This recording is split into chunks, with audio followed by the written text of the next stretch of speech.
Bonjour à tous, aujourd'hui je suis présent avec deux collègues pour un projet en physique-chimie. On va présenter la raison pour les différentes phases de la Lune, les éclipses et pourquoi on voit toujours la même phase de la Lune depuis la Terre.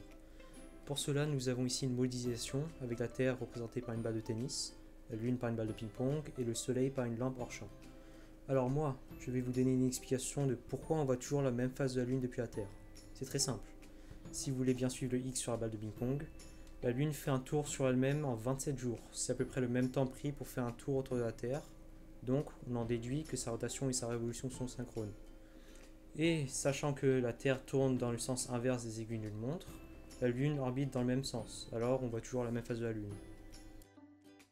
Les phases lunaires observées depuis la Terre sont dues aux positions relatives du Soleil, de la Terre et de la Lune.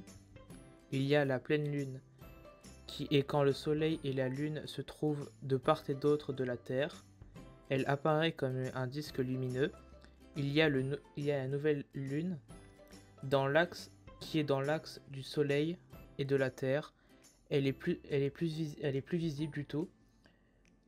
Puis il y a la première et le dernier croissant qui se situe à une position propice pour qu'on ne voit qu'un croissant.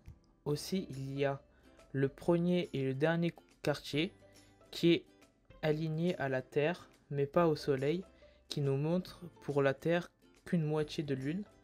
Et enfin, il y a la gibbeuse croissante et décroissante qui est l'inverse du croissant de Lune. Et on voit toute la Lune sauf le croissant de Lune. La Lune possède deux formes rares et spéciales par rapport à la Terre. Elle se nomme éclipse lunaire et éclipse solaire. L'éclipse lunaire se produit lorsque l'ombre de la Terre se projette sur la Lune. Et inversement, pour l'éclipse solaire, elle se produit lorsque l'ombre de la Lune se projette sur la Terre. Toutes deux sont des événements qui se produisent très rarement à intervalles irréguliers, mais sont prédits avec une précision sur plusieurs paramètres, comme la date, la durée et la visibilité.